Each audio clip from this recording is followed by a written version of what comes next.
واقعہ معراج تھا کیا؟ جوتا جو تھا وہ خون سے بھر چکا تھا، سر پہ، بازوؤں پہ، آنکھوں پہ پتھر تھے، آپ غش کھا کے گرے۔ واقعہ معراج میں نبی کریم صلی اللہ علیہ وسلم کی ملاقات کن کن لوگوں سے؟ پانی جہاں تھا وہاں رک گیا، بستر جہاں گرم تھا وہیں گرم رہ گیا، کنڈی جہاں ہل رہی تھی وہیں رہی۔ براقی کا وہ سفید رنگ کا جانور تھا۔ ٹرکوں کے اوپر وہ براق کی فوٹو نظر آ رہی ہوتی تھی کہ وہ آگے سے عورت ہے، پیچھے سے گھوڑا ہے۔ تو پھر سدرۃ المنتہا سے 7 اسکائی تک کیسے گئے؟ سدرۃ المنتہا کے قریب کا یہاں پہ آ کے جبرائیل کی بات ہو گئی۔ جبرائیل نے کہا تھا کہ یا رسول اللہ، ایک بال کے برابر بھی آگے گیا نا تو بس۔ واقعہ معراج کائنات کے عظیم معجزات میں سے ایک ہے۔ واقعہ معراج میں نبی کریم صلی اللہ علیہ وآلہ وسلم کی ملاقات کون کون سے انبیاء سے اور کتنی مرتبہ ہوئی؟ کیا نبی کریم صلی اللہ علیہ وآلہ وسلم کی سواری براق ایک جانور نہیں بلکہ در حقیقت کوئی اور چیز تھی؟ سدرۃ المنتہا سے 7ویں آسمان پر نبی کریم صلی اللہ علیہ وآلہ وسلم نے کس جدید ٹیکنالوجی کے ذریعے سفر کیا؟ یہ سب باتیں جاننے کے لیے آج کے ایپیسوڈ کو اینڈ تک ضرور دیکھیں۔ ہماری زیادہ تر آڈینس نے ابھی تک چینل کو سبسکرائب نہیں کیا۔ اگر آپ کو لگتا ہے کہ اپنے پوڈ کاسٹ کے ذریعے میں آپ کو ویلیویبل کنٹینٹ دے رہی ہوں تو سنو پوڈ کاسٹ سپر نیچرل کو ابھی سبسکرائب کیجیے۔ سائنس یہ کہتی ہے کہ جو واقعہ معراج ہوا اس میں اب سائنس کی بہت ساری ٹرمز جو ہے ان پر کام ہو رہا ہے، theory of relativity, time travel, portals. میں چاہتی ہوں ہم یہاں سے سٹارٹ کریں کہ واقعہ معراج تھا کیا سب سے پہلے؟ سرور انبیاء صلی اللہ علیہ وآلہ وسلم بادشاہ کونین جو ہے ان کا مقام ہماری عقل سمجھ سے بہت ماورا ہے۔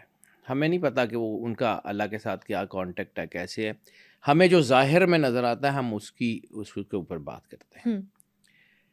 معراج جو ہے اس کی جو مجھے نظر آتی ہے معراج کا وقت، کہ معراج جس وقت ہوئی اس وقت سرور انبیاء صلی اللہ علیہ وآلہ وسلم کی ظاہری کنڈیشن کیا تھی۔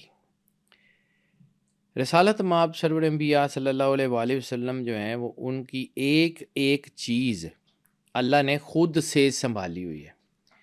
یعنی سرکار عبداللہ علیہ السلام کے پردہ کرنے کے بعد سے لے کے رسالت مآب کی پرورش سے لے کے ایک ایک چیز کا ذمہ اللہ نے لیا۔ جیسے سورہ زحا میں اللہ کہتا ہے کہ ہم نے آپ کو یتیم پایا اور ہم نے آپ کی پرورش کی، ہم نے آپ کو جو ہے وہ دنیاوی مال سے جو ہے وہ اس کو آپ کے ارد گرد کم پایا تو ہم نے آپ کو جو ہے وہ غنی کر دیا۔ ایسے تو یہ دو رشتے جنہوں نے رسالت مآب سرور انبیاء صلی اللہ علیہ وآلہ وسلم کو زندگی میں ظاہری حیات میں سنبھالا ہے، ان کو مد نظر رکھتے ہوئے اگر آپ وہ حالات کو دیکھیں تو آپ کو سمجھ آئے گا کہ معراج کے پیچھے جو عام ارتھلی وجہ بنتی ہے وہ کیا بنتی ہے۔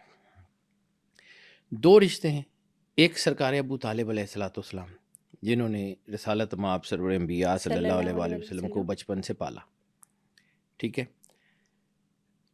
جب سرور انبیاء دنیا میں تشریف لائے تو ان کے جو سب سے پہلا سہارا جو ان کے خاندان کے بزرگ تھے سرکار عبد المطلب علیہ الصلوۃ والسلام، انہوں نے ان کی پرورش کی۔ اب سرکار عبد المطلب سید بطحہ وہ کیا پرسنالٹی ہیں اور ان کا کردار مکے میں کیا تھا، اس کے پیچھے بھی ایک ضمناً ایک بات کر کے پھر آگے بڑھتا ہوں، کیونکہ بات میں تھوڑی ایکسپینڈ اس لیے کر رہا ہوں کہ تاکہ آپ کو بیک گراؤنڈ سمجھ آئے۔ عرب میں بادشاہت نہیں تھی، عرب قبیلوں پہ مشتمل ایک سوشل سسٹم کا نام تھا۔ عرب میں عزت کے دو معیار تھے اس وقت، یعنی خانہ کعبہ جو ہے وہ بھلے وہاں پہ بت تھے لیکن خانہ کعبہ ایک عزت کی جگہ تھی، پوری دنیا کے لوگ خانہ کعبے کے لیے آتے تھے، ٹھیک ہے۔ خانہ کعبہ ایک اینٹی تھی۔ دو عہدے تھے عرب میں جو سب سے زیادہ عزت اور وقار کے باعث بنتے تھے، ایک متولیت کعبے کی، یعنی جس کے پاس کعبے کی چابی ہوگی یا جو کعبے کا کنٹرولر ہوگا وہ سب سے زیادہ پاورفل ہوگا، اور دوسرا جو ان کا اکنامک کا شعبہ تھا۔ اکنامک کا شعبہ اس طرح سمجھیے کہ سقایا یعنی جتنے لوگ حج کرنے آتے تھے یا مکے میں جو قافلے آتے تھے ان کے رہنے کھانے کا جو لوگ بندوبست کرتے تھے، یا اس دور میں ہاسپٹیلٹی کا جن کے پاس سارا کچھ تھا، وہ لوگ جو ہے وہ بہت ہی زیادہ آپ سمجھ لیں کہ بہت زیادہ جو لوگ تھے وہ امیر ہوتے تھے، وہ سقایا کہلاتا تھا، یعنی لوگ آتے تھے ان کو کھانے کا، ان سے ان کو پیسے آتے تھے۔ ایک ان کا انٹریکشن ہوتا تھا، دوسرا وہ جو ڈگنیٹیز دنیا کے آتے تھے ان کے ساتھ ان کے تعلقات بنتے تھے، تیسرا ان کا پیسہ بھی آتا تھا. نیٹ ورک بھی اسٹرانگ ٹھیک تھا، ہے. فائنینشلی بھی اسٹرانگ تھے. اب شروع سے یہ جو ہے نا یہ سکایا، اس کی ذمہ داری جو ہے وہ دو خاندانوں میں رہی. حضرت عبد المطلب علیہ الصلوۃ والسلام وہ پہلی شخصیت تھے جن کے پاس یہ دونوں عہدے اکٹھے ہو گئے. سبحان اللہ. سکایا بھی ان کے پاس تھی اور جو ہے وہ کعبے کے متولی بھی تھے. اس لیے جب ابرہہ نے حملہ کیا تو وہ آل ان آل تھے. ان کا کردار، ان کی چیزیں، یعنی ابرہہ نے اور کسی سے بات ہی نہیں کی، ان سے بات کی. اور یہ بھی انہوں نے جب بات کی تو ابرہہ کے پیروں کے زمین سے نکل گئی، یہ کون سا آدمی ہے. یعنی وہ جملے میں صرف ضمناً بات کر کے آگے جا رہا ہوں کہ آپ نے کہا میرے 70 اونٹ چھوڑ دے. انہوں نے کہا جی میں کعبہ گرانے آیا ہوں. کعبہ میرا ہے ہی نہیں، وہ جس کا ہے وہ جانے. اونٹ میرے ہیں، مجھے اپنے اونٹوں کی فکر ہے، وہ بھیج دے، ٹھیک ہے تو جان کعبہ جانے. لیکن عبد المطلب علیہ الصلوۃ والسلام کی فراست، یعنی وہ حدیث جس کے بارے میں سرور انبیاء نے بہت بعد میں فرمایا ہے، اس کا پریکٹیکل امپیکٹ حضرت عبد المطلب علیہ الصلوۃ والسلام میں نظر آتا ہے کہ مومن کی فراست سے ڈرو، وہ اللہ کے نور سے دیکھتا ہے. نہ صرف انہوں نے کعبے کے اوپر جو ابابیلوں کا لشکر آنا تھا اس کی ڈائمینشن تک کو سمجھتے تھے، اس کی دلیل ہے. مکے والے عموماً جب پناہ لیتے تھے نا تو ابو قبیس یا پچھلے پہاڑوں میں جاتے تھے، یہ ادھر صفا اور یا صفا سے پیچھے والے پہاڑوں میں کہیں جاتے تھے اگر کبھی ان کو شہر چھوڑنا ہوتا تھا. انہوں نے کہا ابو قبیس میں پناہ لے لو. ان کو اس بات کا بھی آئیڈیا تھا کہ ابابیل اس طرف سے آئیں گے، اس طرف تک اس کا امپیکٹ جائے گا، یہ شمال یا اس طرف کی طرف اس کا امپیکٹ نہیں جائے گا، بس وہیں چلے جائیں. ابو قبیس مروہ کی پہاڑی کے پچھلی سائڈ کے اوپر ہے. وہ آپ نے کہا بس ابو قبیس میں چلے جاؤ. ابو قبیس کو کعبے سے کوئی بہت زیادہ دور بھی نہیں تھا. یہ نہیں کہا کہ دور کے پہاڑوں میں چلے جاؤ، یہاں جنگ ہوگی فلاں ہوگا، تو بس یہ ابو قبیس میں چلے جاؤ. ہی واز نوئنگ کہ ہوگا کیا. اسی طرح مکے میں جب قحط تھا تب بھی ان کا ویژن، میں صرف ویژن کی بات کر رہا ہوں، سرکار عبد المطلب علیہ الصلوۃ والسلام کا ویژن. یعنی آپ کو اب یہ کرونا آیا ہے تو اس کا پتہ لگا ہے نا کہ کوارنٹائن کرنا ہے اور کپڑے جلا دیں اور یہ کرا دیں. مکے میں جب قحط پڑا تھا، وبا آئی تھی، تو آپ نے کہا تھا کہ اپنے اتارے ہوئے کپڑے جو ہے وہ اس کو جلا دو اور ایک دوسرے سے دور ہو جاؤ کہ ایک دوسرے کے سانس میں. عبد المطلب علیہ السلام، ٹھیک ہے. اس وقت کون سی سائنس تھی، اس وقت کون سی ویکسینیشن تھی، آپ نے کی اور اس میں جو ہے وہ مکے کو محفوظ رکھا. اللہ کا ان کے اوپر کو خاص ہی کرم تھا. اب واپس آتے ہیں اپنے ٹاپک کی طرف. اس کے بعد جب حضرت عبد المطلب علیہ السلام نے سرور انبیاء صلی اللہ علیہ وآلہ وسلم کا ہاتھ سرکار ابو طالب، سرکار عمران کے ہاتھ میں دیا ہے، تو ایک جملہ ہے جس میں پوری ڈائمینشن بند ہے جو عام لوگوں کو سمجھ نہیں آتی. میں اللہ کی 2 امانتیں تیرے ہاتھ میں دے رہا ہوں. پکڑا تو صرف سرور انبیاء صلی اللہ علیہ وآلہ وسلم کا ہاتھ رہے تھے، دوسری کون سی تھی؟ دوسرا کون تھا؟ اللہ کی 2 امانتیں، امانتین، ٹھیک ہے، 2 امانتیں تیرے ہاتھ میں دے رہا ہوں، اس کا دھیان کرنا. وہ 2 امانتیں ان کو پتہ تھا کہ آنے والے وقت میں کعبے کی دیوار سے کسی نے آنا ہے اور اس نے سرور انبیاء صلی اللہ علیہ وآلہ وسلم کا وصی بھی بننا ہے اور ان کا مددگار بھی بننا ہے، اور وہ ابو طالب علیہ السلام کے گھر سے آئیں گے. 2 امانتیں، ٹھیک ہے. یعنی حضرت عبداللہ علیہ الصلوۃ والسلام کو پتہ تھا کہ دنیا میں کس نے آنا ہے. حضرت عبداللہ کو بھی نہیں. وہ جس عورت نے آپ سے نکاح کی آفر کی تھی، یہ پوری اگر تاریخ پڑھیں، اس وقت ٹائم نہیں ہے کہ اس کے اوپر میں بات کروں، جس نے حضرت عبداللہ سے نکاح کی آفر کی تھی تو آپ نے کہا تھا کہ نہیں، تو اس نے کہا تھا کہ میں صرف تیرے سے مجھے نہیں، تیرے جو ہے وجود میں جو امانت ہے نا اللہ کی، میں چاہ رہی ہوں کہ وہ میرے وجود پہ اترے. اللہ کا حکم ہوگا، جہاں ہوگا وہیں ہوگا. اور پھر سرکار عبداللہ علیہ السلام کو شہید کیوں کیا گیا؟ کچھ لوگوں کو آئیڈیا ہے کہ جی وہ یہودیوں کو پتہ تھا کہ کس نے آنا ہے، وہ چاہ رہے تھے کہ اس کے والد کو شہید کر دیا جائے تاکہ یہ امانت اللہ کی اتر ہی نہ سکے. لیکن قدرت اپنے کام کرواتی ہے. اس ٹاپک کے اوپر پھر کبھی صحیح زندگی رہی تو بات کریں گے کہ کیا ہوا. میں صرف بیک گراؤنڈ کی کہانی بنا رہا ہوں، کہانی آپ کو سنا رہا ہوں کہ بیک گراؤنڈ اس کی معراج کا کیا ہے. اب وہ شخصیت جس کا نام سرکار ابو طالب علیہ السلام ہے، وہ رسالت مآب کے ہمیشہ سے نگہبان رہے. مکے کے لوگ جب بھی شکایت لے کے آتے تھے تو ابو طالب علیہ السلام کے پاس آتے تھے. ابو طالب علیہ السلام کو کہتے تھے کہ تیرا بھتیجا ہمارے بتوں کی جو ہے وہ توہین کرتا ہے. یہ کبھی نہیں کہا کہ تمہارے بتوں کی توہین کرتا ہے. رسالت کبھی بھی بت پرستوں کے گھر پرورش نہیں پاتی. رسالت کبھی بھی، وہ دین ابراہیمی کے جو صحیح سردار تھے، سید بطحہ تھے، وہ سید مکہ تھے، وہ ان کا کردار ایسا تھا کہ کوئی انگلی نہیں اٹھا سکتا. یعنی ایک قصص الانبیاء میں بہت مستند ایک واقعہ جس کی سندیں بڑی متواتر ہیں، اس میں ایک جملہ ہے، صرف ایک جملہ، اس سے آپ کو پوری ڈائمنشن سمجھ آ جائے گی. میں سرکار ابو طالب کی بات بھی نہیں کر رہا ہوں، میں صرف سمجھا رہا ہوں. اس میں ایک جملہ ہے کہ جب یہ ابو جہل آیا نا سرکار ابو طالب علیہ السلام کے پاس کہ جی تمہارا بھتیجا ہمارے بتوں کی توہین کرتا ہے، تو پھر ہم اس کے بعد ہم ذمہ دار نہیں ہوں گے. تو رسالت مام نے کہا کہ جی میں نبوت تو نہیں چھوڑ سکتا. اگر یہ لوگ میرے ایک ہاتھ پہ چاند اور ایک ہاتھ کے سورت بھی لا کے رکھ دیں نا، تب بھی یہ نبوت کا راستہ میں نہیں چھوڑوں گا. تو جو جملے حضرت ابو طالب نے ابو جہل سے کہے، وہ جملے بیان ہی پورا سارا کچھ ڈیفائن کرتا ہے. میرا بھتیجا تمہارے بتوں سے متفق نہیں، لیکن میں اپنے بھتیجے سے متفق ہوں. تم لوگ ان کے قریب نہیں آ سکتے. پھر آپ نے ایک جملہ کہا جو دیوان ابو طالب میں موجود ہے ایک شعر کی شکل میں کہ بیٹا یہ سارے مل کے بھی تمہارے قریب نہیں آ سکتے اس وقت تک کہ جب تک میں مٹی کے اندر دفن نہ کر دیا جاؤں. جو تمہارا دل کرے وہ کرو اور اپنی آنکھیں اللہ کے ذکر سے ٹھنڈی رکھو. یہ حضرت ابو طالب علیہ السلام کے جملے ہیں جو ان کے دیوان ابو طالب میں موجود ہیں. دنیا کی سب سے پہلی نعت سرکار ابو طالب علیہ السلام نے لکھی، وہ ہم نے اپنی کتابوں میں پڑھی ہوئی ہے، آج کل ٹیکسٹ بکس میں نہیں ہے.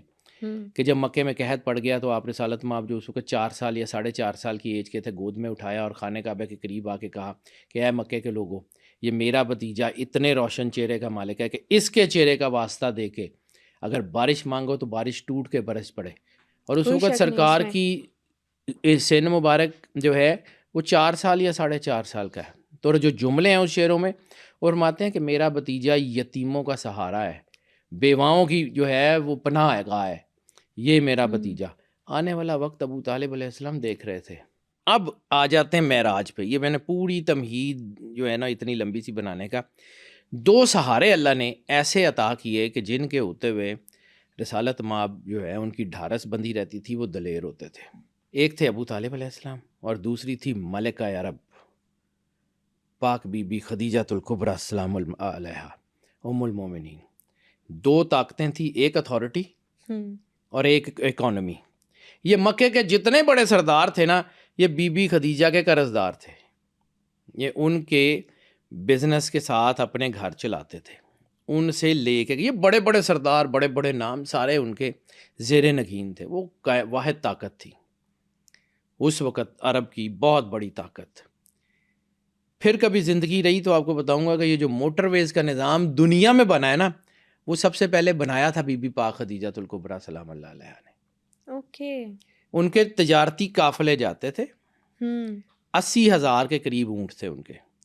انہوں نے ایک بہت لمبی جگہ، یعنی وہ جس کے بارے میں کہا جاتا ہے کہ 1200 میل تقریباً وہ ہے نا، وہ ایک بہت لمبا ایریا، یعنی وہ پورا عرب اور اس میں سارا آتا ہے، یو اے ای کا بہت سارا علاقہ آتا ہے. انہوں نے وہ 1200 کلومیٹر کی جگہ تھی جو تقریباً 10-11 کلومیٹر چوڑی تھی، جس میں جگہ جگہ پناہ گاہیں بنی ہوئی تھیں، سرائے بنی ہوئی تھیں، وہاں پہ اونٹوں کا چارہ لگتا تھا، نخلستان تھے. یعنی کوئی بھی قافلہ کسی بھی ٹریڈ روٹ سے اس جگہ آ گیا نا، تو اب اس نے ڈکیتوں سے بچ کے، اب اس نے کسی بھی نقصان سے بچ کے، وہاں پہ پیرے تھے، وہاں پہ پوری گشت ہوتی تھی، اس میں سے ہوتے ہوئے اس نے سیدھا مکے پہنچنا. یعنی موٹر وے کا نظام جسے ہم بڑا جدید اس وقت کا نظام جو بنانے تھے نا، وہ بی بی خدیجہ الکبریٰ، یہ ان کے ریفارمز تھے. اس وقت کی وہ جتنی بڑی تاجر تھیں، آپ کی سوچ ہے.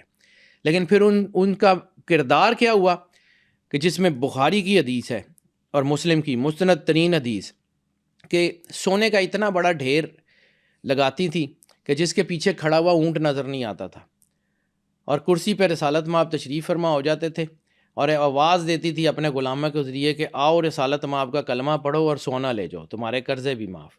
اور شام کو جب وہ پورا ڈھیر سونے کا ختم ہو جاتا تھا تو اپنے جو چادر سے رسالت مآب کی جوتی کو صاف کرتے ہوئے کہتی تھی کہ یا رسول اللہ، میرے پاس جو تھا میں نے آپ کے جوتے کا صدقہ کر کے قربان کر دیا. بی بی پاک کیا ام ایمان، المومنین خدیجہ سبحان اللہ۔ الکبریٰ سلام اللہ علیہا، یہ کردار اللہ کہتا ہے کہ ہم نے آپ کو جو ہے مال کی کمی پائی تو ہم نے آپ کو جو ہے وہ آپ کی مدد کی، اور ہم نے آپ کو یتیم پایا تو ہم نے آپ کی پرورش کی۔ دونوں سہارے اللہ نے لگائے تھے۔ اب یہ جو دو سہارے ہیں نا، یہ اللہ نے اتنے مضبوط لگائے ہوئے ہیں۔ اب جہاں پہ یہ حالات معراج کی جو بیک گراؤنڈ ہے اس کے اوپر بات کروں تو یہ جو بیک گراؤنڈ اس وقت ضروری ہوئی کہ جب مخالفت بڑھتی جا رہی ہے اور سرکار ابو طالب علیہ السلام کی طبیعت علیل ہو گئی ہے۔ یہ جو ہے یہ شیب ابی طالب سے بالکل پہلے کا واقعہ، بالکل پہلے کا واقعہ جو طائف کا سفر ہے اس کے بعد کا فوراً۔ یہ جو اس وقت سرکار ابو طالب کی طبیعت علیل ہے، مکہ میں مخالفت بڑھتی جا رہی ہے، آپ سرکار ختمی مرتبہ صلی اللہ علیہ وآلہ وسلم نے فیصلہ کیا کہ میں اب طائف جاتا ہوں، اور اس وقت تک حکم یہ آ گیا ہوا ہے کہ نبی کی بیوی، اس وقت تک حکم آ گیا ہوا ہے کہ نبی کی بیوی کسی مجمع میں برسر عام نہیں آئیں گی۔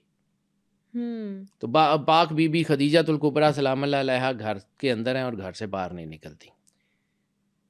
سرکار ابو طالب جو ہمیشہ سے سپورٹ کرتے رہے وہ بیمار ہو گئے ہیں۔ بی بی پاک خدیجہ الکبریٰ حکم ہوا ہے کہ اب وہ گھر میں اب وہ رہیں گی، اور وہیں پہ اب وہ اپنی بزنس ایکٹیویٹیز بھی اس طرح سے نہیں کریں گی جیسے وہ بالکل ارلی ڈیز میں اسلام کے کر رہی تھیں، وہ بھی ختم ہو گیا۔ اب سرکار ختمیہ مرتبہ بادشاہ کونین نے فیصلہ کیا کہ طائف جائیں گے۔ مکے کے کافر بڑے تگڑے ہیں، انہوں نے طائف والوں سے ساز باز کی، اور جب سرور انبیاء وہاں پہنچے تو وہاں پہ انہوں نے وہاں کے اوباش لوگوں کو سرور انبیاء کے خلاف لگا دیا، انہوں نے پتھر مارے۔ سرکار ختمی مرتبہ بادشاہ کونین کے سر سے لے کے پیر تک خون ہے، اور کسی نے پوچھا کہ سرور انبیاء سرکار ختمی مرتبہ آپ کی ظاہری حیات کا سب سے مشکل دن کون سا تھا؟ فرمایا طائف والا۔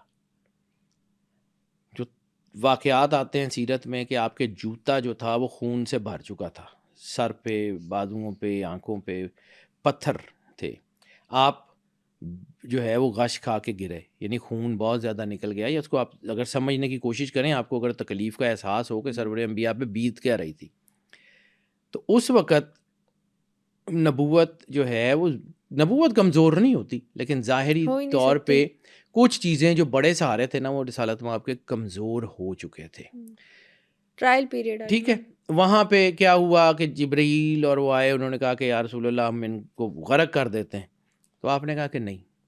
اب ایک اور چیز سمجھیے، یہاں پہ ایک صرف نقطہ سمجھانا چاہ رہا ہوں، کیونکہ یہ باتیں ایسی ہیں کہ ان کو اگر بغیر سمجھائے کروں گا نا تو سمجھ نہیں آئیں گی۔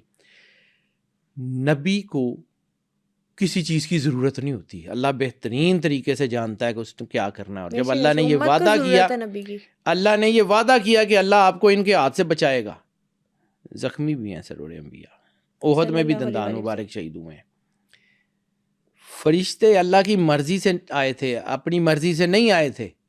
اللہ نے جبرائیل کو بھیجا تھا کہ جاؤ اور ان سے پوچھو کہ اگر وہ کہتے ہیں، جبرائیل اپنی مرضی سے نہیں آیا تھا، اللہ نے کہا تھا کہ حکم کریں ہم طائف اور مکہ سارا برباد کر دیتے ہیں، اڑا دیتے ہیں، پہاڑوں کو آپس میں رکھ کے پیس دیں گے۔ وہ ملک الجبال کس کا جو تھا وہ سبارڈینیٹ تھا؟ جبرائیل کا۔ جبرائیل جو ہے وہ سید الملک تھا، وہ ملائکہ کا بادشاہ تھا، تو جتنے بھی فرشتے تھے، میکائیل ہو، اسرافیل ہو، اسرائیل ہو، وہ جبرائیل کے زیر نگین تھے نا، اس کے سبارڈینیٹ تھے۔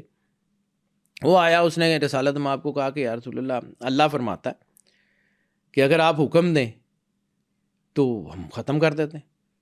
تو رسول اللہ نے کیا کہا تھا؟ یعنی رحمت للعالمین کا اس سے بڑا اور کیا امپیکٹ ہوگا کہ آپ نے کہا نہیں، ان کی اولاد میں سے شاید کوئی جو ہے، شاید نہیں پکا سرور انبیاء کو پتا تھا کہ یہاں سے کوئی نہ کوئی توحید پرست نکلیں گے، ان کو چھوڑ دو۔ کیا ایمان یہ کا، رسالت مآب ہیں، آپ ہم سوچ بھی نہیں سکتے کہ وہ کون ہے، ہم اس لیول تک ہماری سوچ سے ماورا بات ہے۔ ہم لوگ یہ اپنے قیاس میں رسالت مآب کو جو ہے وہ کوشش کرتے ہیں کہ وہ ہیں۔ اب واپس آئے سرکار، اتنی دیر میں مکے کے سرداروں کو بھی یہ پتہ لگ گیا تھا کہ بی بی خدیجہ الکبریٰ نے باہر آنا نہیں، ابو طالب بیمار ہے، ٹھیک ہے، رسالت مآب کو اس وقت ہم گرا سکتے ہیں۔ انہوں نے یہ طے کیا کہ مکے میں داخل ہی نہیں ہونے دینا۔ یہ کعبے کے گرد جو بیٹھتے تھے سردار سارے، انہوں نے طے کر لیا، آپس میں ان کی کمٹمنٹ ہو گئی۔ وہاں پہ بھی ایک اور حدیث ہے، حدیث قدسی کا جملہ، اور پھر میں آپ کو بتاتا ہوں اللہ نے آپ کے دشمنوں میں سے آپ کو مدد فراہم کی، آپ کے دشمنوں میں سے آپ کو مدد فراہم کی. یہ واقعہ بھی بڑا اہم ہے. یہ معراج کا پیچھے کا سیکوینس ہے کہ معراج ہوئی کیوں. حضرت سرکار ختمی مرتبت بادشاہ کونین جب تشریف لائے صلی اللہ علیہ وآلہ وسلم تو آپ نے حضرت زید بن حارثہ کو بھیجا کہ مکے کے سرداروں کے پاس جاؤ، دشمن ہیں، ان سے کہنا کہ محمد رسول اللہ صلی اللہ علیہ وسلم کہتے ہیں کہ تم میں سے کون ہے جو بچپن کی دوستی کا حق ادا کرے، بچپن کی دوستی کا حق ادا کرے. انہی مکے کے سرداروں میں سے ایک سردار اٹھتا ہے جس کا نام ہے مطعم بن عدی. سیرت کی تمام کتابوں میں اس کا نام ہے.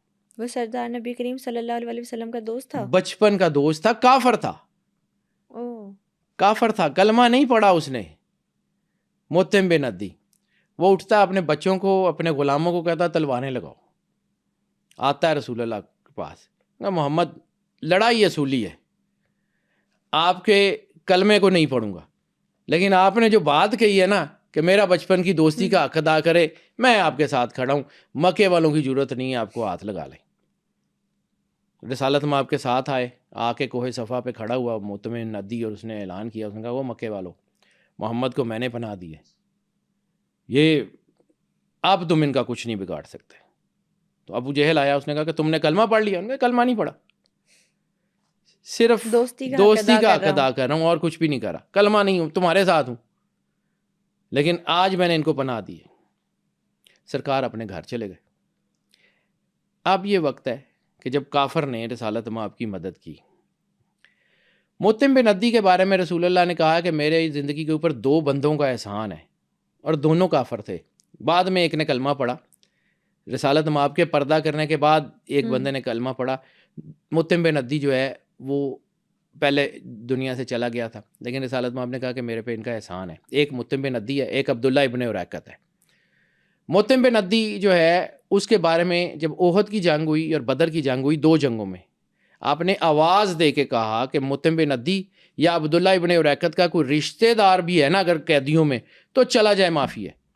تو ایک صحابی نے پوچھا یا رسول اللہ مطعم بن عدی تو کافر ہے، اس کا ایک گھر والے، انہوں نے کہا اس کا میرا احسان ہے، اس کا نا میرے اوپر احسان ہے. اگر آج مطعم بن عدی ہوتا، یہ جملے ہیں حدیث کے جس کے اوپر ابو داؤد نے رحمت للعالمین کے ضمن میں، مطلب جس کے بارے میں علامہ صاحب نے کہا تھا کہ ان کا جو رحم ہے وہ اپنے دشمنوں کے لیے بھی رحمت ہے، تو اس میں آپ نے فرمایا تھا کہ اگر آج مطعم بن عدی ہوتا اور اس جنگ کے بعد بھی مجھے یہ کہتا کہ یہ سارے لوگوں کو چھوڑ دو، تو واللہ الکعبہ کہ کعبے کے رب کی قسم میں سب کو چھوڑ دیتا. یہ رسالت میں آپ کے لفظ ہیں. ٹھیک ہے، اب آ جاتے ہیں کہ جی وہ وقت کیا تھا کہ معراج کی ضرورت پیش آئی. یہ اتنے میں نے لمبی کہانی صرف اس لیے سنا کیونکہ واقعہ معراج تو ڈسکس کرتے ہیں، مقصد کیا تھا وہ ہونے کا وہ نہیں معلوم. اس وقت جو ہے وہ نبوت کے دل میں کوئی ملال آ گیا کہ کچھ کہ یار مطلب میں جو ہے وہ طائف والے بھی ہیں، حالانکہ سرکار ختمی مرتبت نبوت اس طرح نہیں سوچتی، لیکن جس طرح ہم اپنے جو ہے نا اپنے ذہن سے اس کو جو ہے نا اس کی آپ سمجھ لیں گے، سوچ سکتے ہیں. اس وقت آپ اس کو اس طرح سمجھیں کہ جس سے آپ کو شدید ترین محبت ہو آپ کو، جب وہ کبھی ڈاؤن ہوتا تو آپ کرتے کیا ہیں؟ کوئی گفٹ بھیجتے ہیں، کوئی اس کو اپنے چیئر اپ کرتے ہیں، قریب جاتے ہیں، کوئی اس کو ملنے کی کوشش کرتے ہیں، اس کو بلاتے ہیں کہ اچھا چلا یار کہیں کوئی چیزیں. معراج اس دل جوئی کا نام ہے جو اللہ نے سرور انبیاء صلی اللہ علیہ وآلہ وسلم کی اس وقت میں کی تھی کہ سرکار ٹیسٹ اینڈ ٹرائل کا پیریڈ انہوں نے جو گزارا تھا، وہ طائف کا دور، اس کے بعد مطلب وہ ساری چیزیں، اس میں جو سرور انبیاء صلی اللہ علیہ وآلہ وسلم کا جو ڈاؤن پیریڈ تھا، اس میں اللہ نے اپنی محبت جتانے کے لیے معراج کروائی، حالانکہ سرکار کے سامنے بنی تھی سارا کچھ. پھر سرکار کو کہا جی آ جائیں. اب اس میں بہت ساری اور ڈائمینشنز بھی ہیں، سائنٹیفک ڈائمینشنز بھی ہیں. اب یہ پہلے سوال کا میں نے آپ کو بیک گراؤنڈ بتا دیا، اب اس سے آگے چلتے کہ اس میں جو ہے وہ واقعات میں سائنٹیفک ڈائمینشنز کہاں ہیں اور کیسی ہیں، اور پھر اس کے بعد تیسرا ہے کہ اس سے سبق کیا ملتا ہے. بالکل، اور یہ کہ واقعہ معراج میں نبی کریم صلی اللہ علیہ وسلم کی ملاقات کن کن لوگوں سے ہوئی. بالکل بیٹا، وہ تو ہوئی نا، وہ تو ظاہر سی بات ہے، وہ ایک اس کے پورے واقعات کا تسلسل ہے کہ کون سے کہاں ملے, مطلب جو ضروری چیزیں ہوں گی اس کے اوپر بات کروں گا. کہانیاں اس کی معراج کے پورا قصہ سب لوگوں کو پتہ, قرآن پاک میں بھی ہے, حدیث میں بھی ہے, تفسیر میں بھی ہے, بہت ساری چیزیں. میں اس کی جو بیسک 2-4 چیزیں ہیں ان کے اوپر بات کروں گا. یہ ایسی چیز نہیں ہے کہ جس کو میں 1-1.5 گھنٹے میں سم اپ کر لوں اور دنیا کو سمجھ آ جائے. اب یہ جو واقعہ معراج ہے یہ شروع کہاں سے ہوتا ہے؟ سورہ بنی اسرائیل کی پہلی آیت میں اس کا ذکر ہے. سبحان الذی اسرا بعبدہ لیلا من المسجد الحرام الی المسجد الاقصی الذی بارکنا حولہ, کہ پاک ہے وہ ذات جو لے گیا اپنے بندے کو ایک ہی رات میں مسجد حرام سے مسجد اقصی کی طرف, کہ جس کے ماحول کو اس نے برکت دے دی. یہاں تک کا ذکر جو ہے وہ ایک اور ڈائمینشن ہے, اس سے آگے کا سفر ایک اور ڈائمینشن ہے, اور سدرۃ المنتہا سے آگے کا سفر ایک اور ڈائمینشن ہے. یہ 3 ڈائمینشنز ہیں اس کی. مسجد الحرام سے مسجد اقصی تک, مسجد اقصی سے سدرۃ المنتہا تک, اور سدرۃ المنتہا سے آگے کعبہ قوسین او ادنا تک. یہ 3 حصوں کو اگر آپ سمجھیں گے تو آپ کو معراج کا سیکوینس سمجھ آ جائے گا, معراج کے چیزوں کو سمجھ جائیں گے. اگر یہ نہیں سمجھیں گے تو پھر ایک ہی سفر کی 3 ڈائمینشنز ہیں, 3 علیحدہ ڈائمینشنز ہیں. سب سے پہلے کہ سرور انبیاء صلی اللہ علیہ وآلہ وسلم کی ذات والا صفات ہے کیا؟ وہ ہیں کسی ایک چیز میں کوئی نہ کوئی ایک بیٹری, کوئی نہ کوئی ایک لائٹ, کوئی نہ کوئی اس کی ایک ڈرائیونگ فورس ہوتی ہے. اگر وہ ڈرائیونگ فورس ختم ہو جائے گی تو وہ اپنا کام چھوڑ دے گی, چیز ڈیڈ ہو جائے گی. ٹھیک ہے. رسالت مآب اس پوری کائنات کی اس ہماری دنیا کی جان ہے. تو جیسے ہی سرور انبیاء نے قدم اٹھایا اس زمین سے تو پانی جہاں تھا وہاں رک گیا, جسم جہاں بستر جہاں گرم تھا وہیں گرم رہ گیا, کنڈی جہاں ہل رہی تھی وہیں رہی, رات جہاں تھی وہاں ساکت ہو گئی. اس سے آگے کی ڈائمینشن اس وقت شروع ہوگی جب سرور انبیاء واپس تشریف لائیں گے. اب اس کی سائنٹیفک ڈائمینشن کیا ہے؟ اگر آپ جو ہے وہ موومنٹ کی تھیریز پڑھیں تو ہمارا سولر سسٹم پوری دنیا کے جو ہے نظام اور گلیکسی سے, یعنی ہمارا سولر سسٹم گلیکسی سے 18.5 سال پیچھے ہے. ایسے ہی ہے. بگ بینگ تھیری تو ایک ہی دن کا دھماکہ کہتی ہے, سارا کچھ تو اسی وقت بنا تھا. پھر یہ ہماری زمین نے 18.5 سال بعد گھومنا شروع کیا تھا, یا اس کا مطلب ہے کہ درمیان میں کہیں وہ ٹائم رک گیا, یونیورس تو چل رہی تھی, ہمارا سولر سسٹم ساکت تھا. Quite a possibility. ٹھیک ہے, ہمارا سسٹم ساکت تھا اور دنیا کا باقی نظام چل رہا تھا, اس لیے ہم اس سے تھوڑا سا پیچھے چلے گئے. پھر میں نے جب آپ کو ٹائم ڈائلیشن کی بات کی تھی کہ ٹائم جب آپ جو ہے وہ سفر کرتے ہیں لائٹ کی سپیڈ پہ تو ٹائم کی سپیڈ کم ہو جاتی ہے. آپ کسی اور ڈائمینشن میں ہوتے ہیں, تھیوری آف ریلیٹیوٹی کے اس کے اوپر بہت کام ہے, تھیوری آف جنرل ریلیٹیوٹی میں بہت کچھ ہے. معراج ہی ہے یہ ساری, آپ کو سمجھ آتی ہے کہ یہ چیزیں کس طرف جا رہی ہیں. اب یہاں سے جو سفر شروع ہوتا ہے, اللہ نے دل جوئی کے لیے سرور انبیاء کی آپ کو اپنے قریب بلایا. جبرائیل آ گئے تو جبرائیل گائیڈ ہے, جبرائیل لیڈ نہیں کر رہا, اس کو سمجھنا پڑے گا. اب اس کے بعد جب میں نے براق کی بات کی تھی تو براق ایک سواری ہے. اب کچھ لوگ کہتے ہیں کہ جو جانور ہے فلاں ہے, ہوگا. کچھ لوگ کہتے ہیں براق جو تھا وہ سفید رنگ کا جانور تھا. میرا جو عقیدہ ہے نا بیٹا, میری جو سرور انبیاء صلی اللہ علیہ وآلہ وسلم سے محبت ہے, مجھے وہ اس قسم کی کسی چیز کو ماننے نہیں دیتی. ہوتا ہوگا, میں اس کے نہ حق میں ہوں نہ اس کے مخالف ہوں, مجھے نہیں پتا. لیکن رسالت مآب سرور انبیاء صلی اللہ علیہ وآلہ وسلم کا جو مرتبہ ہے نا, وہ اس قسم کی چیز, وہ جو میں بچہ ہوتا تھا نا آج سے 40 سال پہلے, تو اکثر ٹرکوں کے اوپر وہ براق کی فوٹو نظر آ رہی ہوتی تھی کہ وہ آگے سے عورت ہے پیچھے سے گھوڑا ہے. میرا عقیدہ اس کو مان نہیں سکتا, میں اپنے آپ کی بات کرتا ہوں. میری جو مرتبہ ہے نا سرور انبیاء کا, وہ مجھے اس چیز کو ماننے سے پیچھے رکھتا ہے. میں نہیں مانتا, ہوتا ہوگا مجھے نہیں پتا, نہ میں اس کی اوتھینٹیکیسی کے اوپر بات کرتا ہوں. لیکن براق کا سائنٹیفک میننگ کیا ہے؟ برق یہ والی لائٹ نہیں, وہ جو آسمان کی ڈیوائن لائٹ ہے, یہ جو بجلی کڑکتی ہے وہ بھی نہیں. برق از دی ڈیوائن لائٹ, براق multiple divine lights.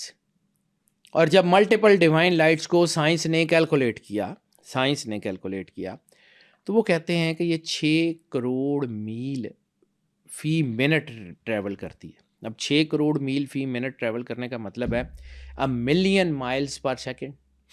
Million miles per second. Million مائل اگر ایک 10 لاکھ میل فی سیکنڈ کے حساب سے ٹریول کرتے ہیں تو زمین کا ڈایا کیا ہے 12,500. تو آپ اس کی سپیڈ کو امیجن کر سکتے ہیں وہ کیا ہوگی, کس سپیڈ سے سرور انبیاء نے ٹریول کیا ہوگا. اچھا, جب آپ مسجد اقصیٰ میں پہنچتے ہیں تو مسجد اقصیٰ میں موسیٰ علیہ السلام سے ان کی تربت میں ملاقات ہوتی ہے, ابراہیم علیہ السلام سے ان کی تربت میں ملاقات ہوتی ہے, داؤد علیہ السلام سے ان کی تربت میں ملاقات ہوتی ہے مسجد اقصیٰ. ٹھیک ہے, جب وہاں پہ ان کی تربت میں ملاقات ہوتی ہے اور پھر آگے ایک سفر ہے کہ جی آپ کو آسمان پہ بھی وہ نبی ملتے ہیں. تو جب ہم نے آپ کی 3 پارٹس آف دا مین کا ذکر کیا تھا, the body, the civil, the spirit, ایسے, ٹھیک ہے, تو وہاں پہ شاید ان کی سول سے ملاقات ہوئی تھی. یہاں پہ جو ان کی جو ہے وہ ابراہیم علیہ السلام کو یہاں بھی ملے اور ابراہیم علیہ السلام کو مقام محمود پہ بھی ملے.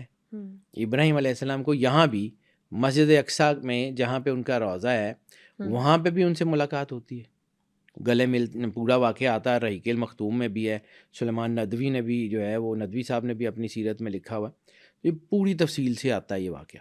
بالکل, جو آپ سرور انبیاء کو کہ سرور انبیاء کی زبان سے جو نکلا ہے نا وہی حق ہے. بے شک, اس میں تو کوئی شک اس میں کوئی شک شبے کی گنجائش ہی نہیں ہے. یعنی دنیا کو صادق اور امین کا وہ مطلب سمجھ آتا ہے جو ہمیں پڑھایا جاتا ہے. صادق اور امین کا ایک مطلب یہ ہے کہ جو امانت سرور انبیاء صلی اللہ علیہ وآلہ وسلم کے پاس ان کی بادشاہ کے اوپر اترے گی وہ ایز اٹ از جو ہے وہاں تک پہنچے گی جہاں تک اللہ پہنچانا چاہ رہا ہے, اور جو وہ کہیں گے وہ صادق ہیں. یعنی یار مکے میں تو اور بہت سارے صادق لوگ بھی تھے, بہت سارے سچے لوگ تھے, بہت سارے ایسے لوگ تھے جو امانت دار بھی تھے.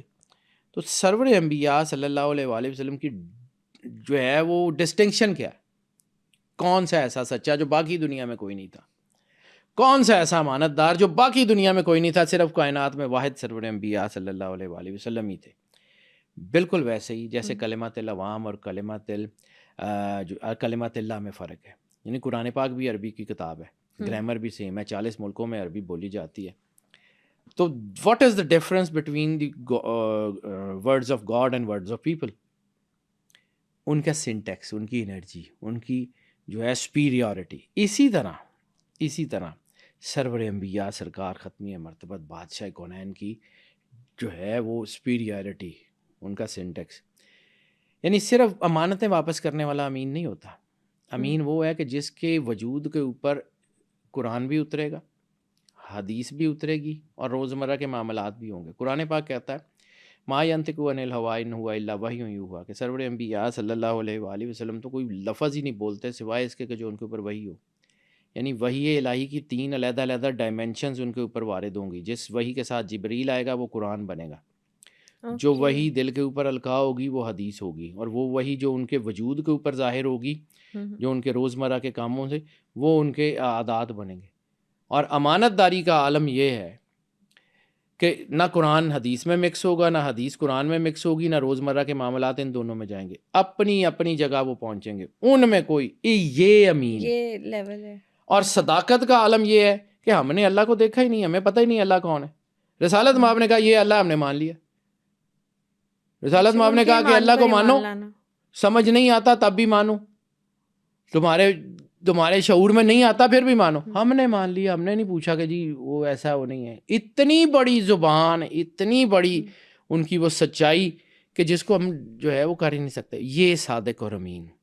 اب ان کی زبان سے جو معراج کے واقعات نکلے ہیں اس میں اتنا ہی ان کی جو ہے وہ جیسے قرآن پاک کا ہے کہ لا ریب فیہ, اس میں کوئی شک شبے کی گنجائش نہیں. اب جو سرکار نے کہا ہے وہی ہے. اب آ جاتے ہیں آگے کہ یہاں پہ بھی انبیاء کو ملے. اب میری جو کیلکولیشن ہے, مجھے نہیں پتا لوگ اس کو کس طرح لیتے ہیں, کہ یہاں تک ہی براق تھا, یہاں سے آگے جو سفر تھا وہ کسی اور طریقے میں تھا. یعنی سدرۃ المنتہا پہ براق کا ذکر تو نہیں ہے. یعنی جہاں پہ جا کے جبریل کے پر جل رہے تھے وہاں پہ براق کھڑا ہو سکتا تھا؟ نہیں ہو سکتا تھا. تو پھر سدرۃ المنتہا سے 7 اسکائی تک کیسے گئے؟ وہ بھی میں بتاتا ہوں، میں اسی کہہ 3 ڈائمینشنز ہیں، 3 حصے ہیں. پہلے مسجد الحرام سے مسجد اقصیٰ تک، مسجد اقصیٰ سے سدرۃ المنتہا تک، اور سدرۃ المنتہا سے آگے. ان 3 ڈائمینشن کو مکس کریں گے نا، معراج نہیں سمجھ آئے گی. اب یہاں سے دوسری ڈائمینشن کی طرف آتے ہیں کہ مسجد اقصیٰ میں انبیاء سے ملاقات ہوئی، اور اس کے بعد سرور انبیاء صلی اللہ علیہ وآلہ وسلم نے سفر شروع کیا. اس ڈائمینشن میں جو مفسرین نے لکھا ہے نا، اور جس کے اوپر بہت بڑا کام امام شافعی کا ہے، اس کو پڑھنے کی ضرورت ہے. معراج کا سفر ان کا 2 علیحدہ علیحدہ ٹریول ہیں. جبرائیل علیحدہ ٹریول کر رہا تھا، سرور انبیاء علیحدہ ٹریول کر رہے تھے. ٹھیک ہے. بک آف اینوک میں جس راستے کا ذکر ہے جو مسجد اقصیٰ سے نکلتا ہے، مے ناٹ بی، کوئی پورٹل تو نہیں تھا. قرآن پاک میں اللہ کہتا ہے ہم نے آسمان کے 7 دروازے، 7 پورٹلز، جس کا ذکر ذوالقرنین کے جو ہے وہ سفر میں ملتا ہے کہ ہم نے 7 میں سے 3 دروازے اس کے لیے کھولے. معراج میں 7 دروازے اللہ نے کھول دیے کہ سرکار جدھر سے مرضی آئے.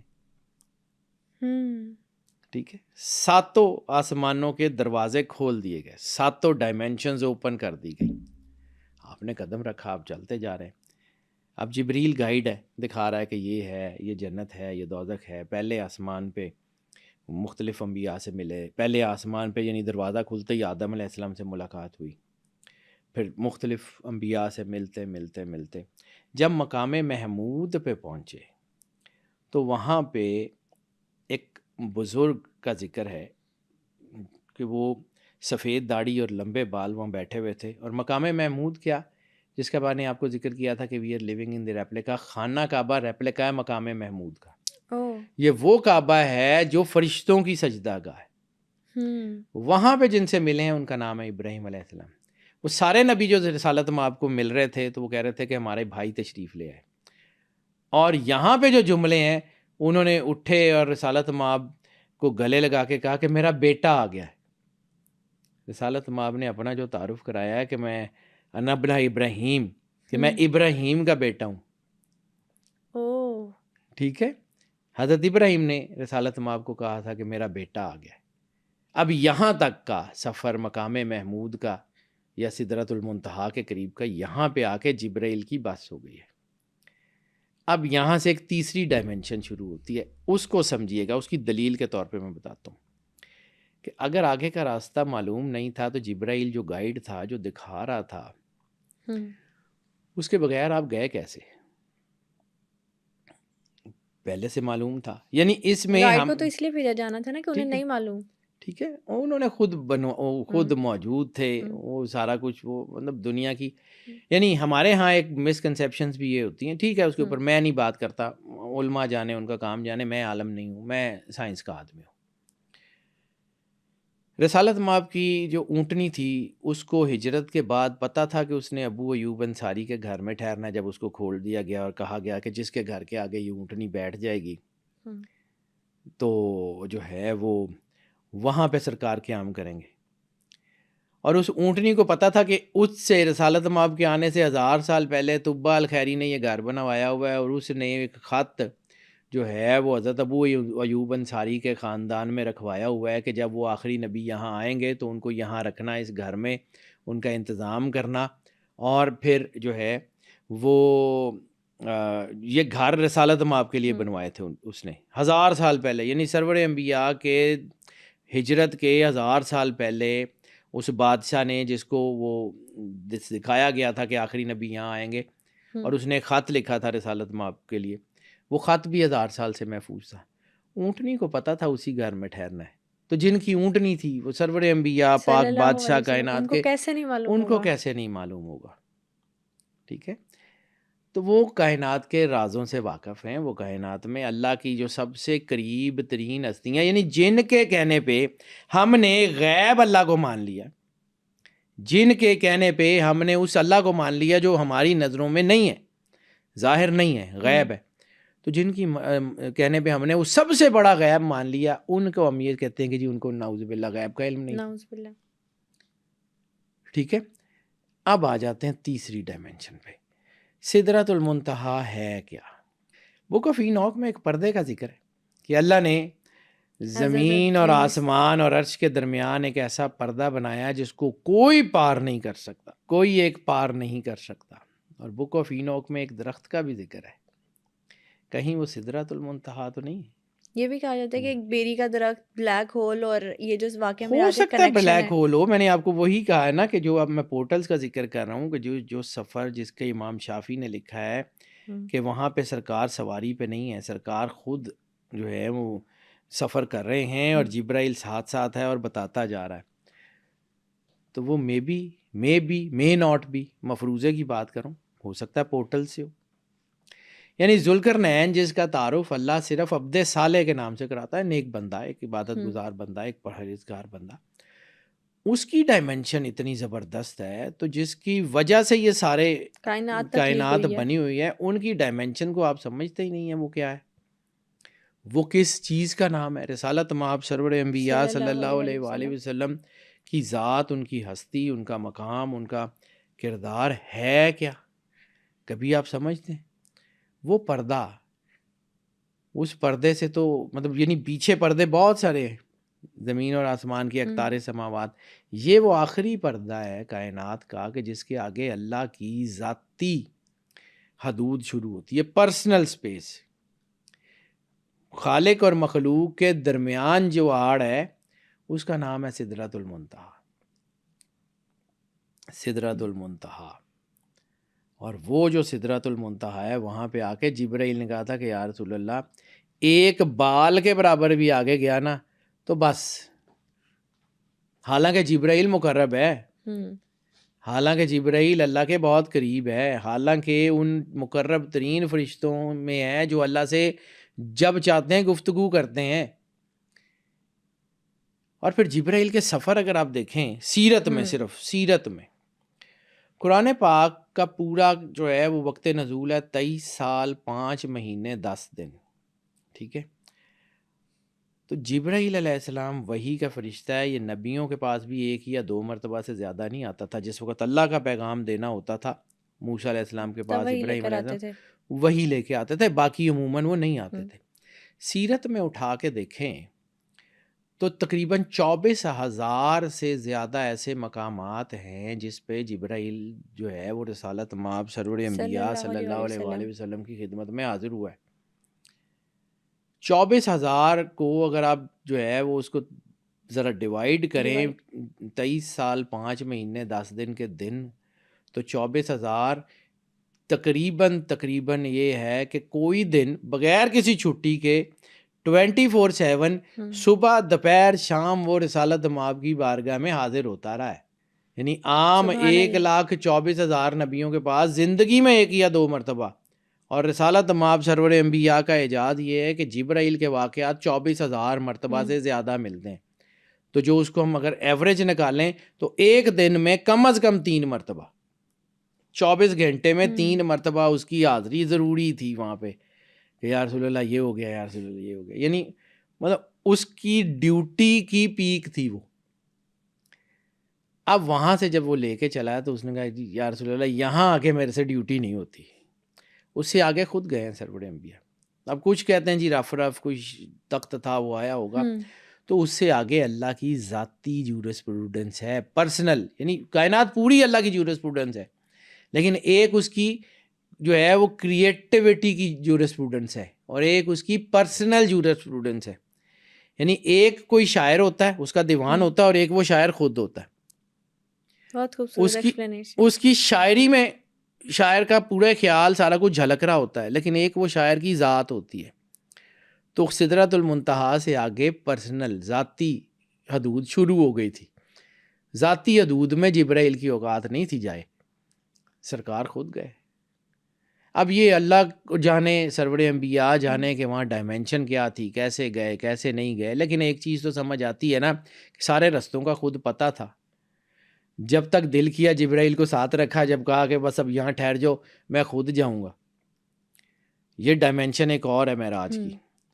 پھر معراج کی ایک بہت خوبصورت جو اس کی انتہا بنتی ہے جس کا قرآن پاک میں ذکر ہے، کعبہ قوسین او ادنا، 2 کمانے یا اس سے بھی کم. تو یہ بات بیٹا اکثر لوگوں کو سمجھ نہیں آتی، یہ اوپر سے گزر جاتی ہے یا اس کا غلط مطلب لیتے ہیں. تو اس لیے میں بہت ساری باتیں کرنے سے کتراتا بھی ہوں کہ کوئی جو ہے نا وہ اپنی لا علمی میں گستاخی نہ کر بیٹھے، لیکن اس کو سمجھانے کے لیے بات بھی ضروری ہوتی ہے. بالکل. کمان ہوتی ہے سیمی سرکل، ٹھیک ہے، اور جو ہے 2 سیمی سرکل مل کے ایک کمپلیٹ سرکل بناتے ہیں. میتھمیٹکس تو بالکل. یہی کہتا ہے. ہم جب کوئی فوت ہوتا ہے تو کہتے ہیں انا للہ و انا الیہ راجعون، کہ ہم وہاں سے تھے، وہاں سے نیچے آئے اور اب واپس چلے گئے ہیں، تو ہماری زندگی کا وہ جو سائیکل ہے وہ کمپلیٹ ہو گیا. ٹھیک ہے، یعنی ایک سیمی سرکل ہے اوپر سے نیچے آنے کا اور دوسرا سیمی سرکل ہے نیچے سے اوپر واپس اپنی منزل پہ پہنچنے کا. اس کو سمجھیے. جو حدیث کے ڈائمینشن ہے کہ موتو قبل ان تموتو، مر جاؤ اس سے پہلے کہ تمہیں موت آئے، تو اس کا مطلب یہ تو نہیں ہے کہ جان ختم کر لو. اس کا مطلب ہے کہ تمہارا اس جہان کے ساتھ انٹریکشن ایسے ہو جائے کہ تم اللہ کے ساتھ جڑ جاؤ. ٹھیک ہے، یہ کمپلیٹ جو ہے اس کی بھی معراج، یعنی آپ کو صرف سرور انبیاء کی ذاتی معراج نہیں ہے، یہ آپ کو اپنے کانسیپٹس کی، اپنے عقیدے کی، اپنی ایمان کی معراج بھی معراج شریف میں نظر آتی ہے. سرور انبیاء کی معراج میں آپ کو سمجھ آتی ہے کہ آپ کہاں کھڑے ہیں. کعبہ قوسین او ادنیٰ، یعنی زمین سے آسمان کا سفر اور آسمان سے زمین تک کا سفر، یعنی صفات الہیہ سے سرور انبیاء تک کا اور سرور انبیاء سے اللہ تک کا سفر. That is the complete comprehensive oneness, complete comprehensive oneness. کہ اس کے بعد آپ کے وہ ختم ہو جاتے ہیں پیمانے، آپ کی اکائیاں ختم ہو جاتی ہیں، آپ کی کیلکولیشنز ختم ہو جاتی ہیں، آپ طے ہی نہیں کر سکتے کہ کتنا دور اور کتنا قریب. وہاں پہ جا کے ڈسٹینس ختم ہو گیا، وہ زیرو لائن بھی کراس کر گئے. تو اس کے بارے میں ہم جو ہے وہ اس کو سمجھیے کہ what is the complete comprehensive oneness. اب یہ وننس کو لوگ کچھ اور سمجھنے لگ جاتے ہیں. تو اللہ کائنات کا مالک ہے، اللہ نے دین دیا، اس دین کو پہنچایا سرور انبیاء صلی اللہ علیہ وآلہ وسلم میں، لیکن دین تو دونوں میں کامن ہے. وہ جو کووننٹ الست میں جو ہے وہ اللہ نے تمام مخلوقات سے سائن کروائی تھی، وعدہ لیا. تو جب الست میں وہ جو ہے وہ سائن کروا لی گئی تھی، کس کے لیے؟ پھر شیطان کے واقعے میں جو قرآن پاک میں آتا ہے، ام انت من العالین، ام کنت من العالین، کیا تو ان عالین میں سے ہے؟ عالی کہتے ہیں علی کی جمع کو، اعلیٰ ترین. یعنی جب شیطان نے کہا کہ یہ تو مٹی سے بنا ہے، میں آگ سے بنا ہوں، اب آ وستک پڑا، تو نے تکبر کر رہا ہے. تو جملوں کو سمجھیے، قرآن پاک کتنی خوبصورت کتاب ہے اور کتنا زبردست ہے. تو تکبر کرتا ہے، تو ان عالین میں سے ہے. کون تھے وہ عالین؟ جن کے نام عرش کی ساکھ پہ لکھے ہوئے تھے، جن کے ناموں کے وسیلے سے آدم کی توبہ قبول ہوتی ہے، جن کے ناموں کے وسیلے سے نوح علیہ السلام کی کشتی طوفان سے پار لگتی ہے، جن کے ناموں کے وسیلے سے جو ہے وہ نبیوں کی مصیبتیں ٹلتی ہیں. وہ کون تھے؟ آج بھی میثاق النبیین میں ایک واقعہ لگا ہوا ہے، بلکہ ایک تصویر ہے اس کے اوپر. جب نوح علیہ السلام کی کشتی کوہ جودی پہ ملی ہے نا، تو اس کے اوپر ایک جیسے وہ ایک فلیگ نہیں ہوتا، یا جیسے وہ آپ کی کسی بھی ملک کی جو ہوتی ہے کوئی شپ ہوتا ہے تو اس کے اوپر اس کا لوگو یا اس کا پرچم لگا ہوتا ہے. وہ تصویر آج بھی ہے، گوگل پہ کریں گے تو مل جائے گی، ابھی شاید اس کے ڈھونڈنا پڑے گا لیکن مل جائے گی. میثاق النبیین میں وہ تصویر موجود ہے، اب انہوں نے شامل کی ہے.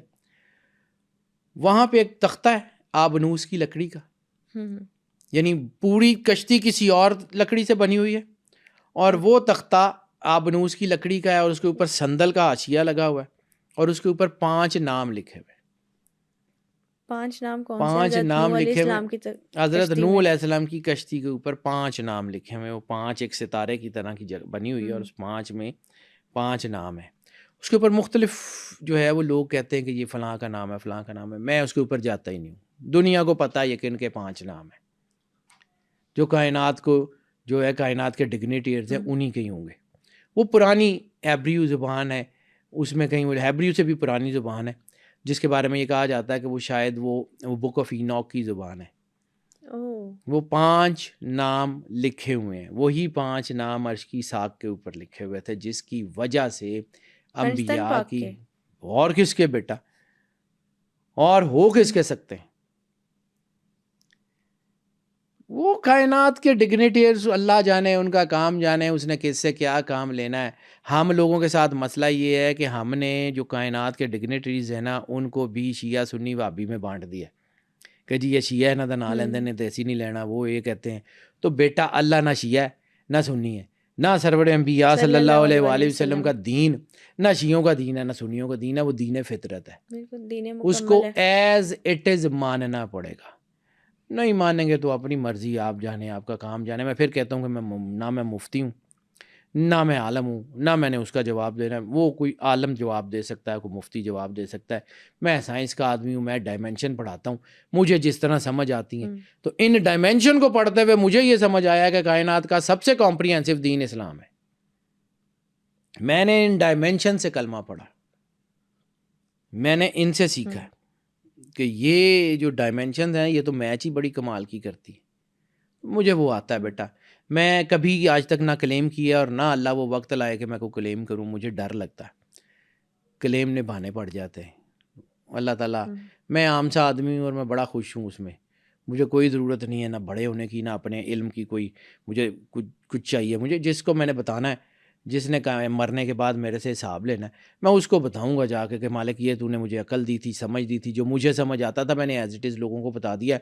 غلطی ہے یا نہیں ہے مالک تو جان، تیرا کام جانے۔ مجھے جتنی، جیسے وہ فرشتوں نے اللہ کو کہا تھا کہ لا علم لنا الا ما علمتنا، کہ ہمارے پاس تو اتنا ہی علم ہے جتنا تو نے دیا ہے۔ تو جتنی عقل سمجھ تو نے دی تھی، دیانت داری سے اس کو استعمال کرتے ہوئے جو میرے پاس جواب آیا تھا میرے سامنے، میں نے وہ لوگوں کو بتا دیا۔ اب آگے اس کا مطلب کیا ہے؟ وہی 5 نام ہے، وہی کائنات کے جو ہے وہ ڈگنیٹیز ہیں، ٹھیک ہے؟ انہی کے نام سے سارا کچھ چلتا ہے۔ حدیث قصہ میں اسی کا تو ذکر ہے کہ یہی 5 ہیں جن کے لیے میں نے آسمان بنائے، یہی 5 ہیں جن کے لیے ہوائیں چلائی ہیں، یہی 5 ہیں جن سے دنیا کا نظام جو ہے۔ تو پھر رسالت میں آپ نے کہا ہا ہنا اہل بیت، کہ یہی میرے اہل بیت ہیں۔ ایسے ہی ہے، وہ کائنات کے مالکوں کا گھر ہے بیٹا، وہ ان کا رشتہ داری نہیں ہوتی، ان میں کسی رشتہ داری کا کوئی تعلق نہیں ہے کہ جی وہ رسالت مآب کی بیٹی ہیں، بیٹے ہیں، وہ رسالت مآب کے داماد ہیں۔ نو، وہ ان سیلف اپنی ذات میں مکمل ہے۔ اس لیے اللہ نے اس گھر میں اکٹھے کر دیے۔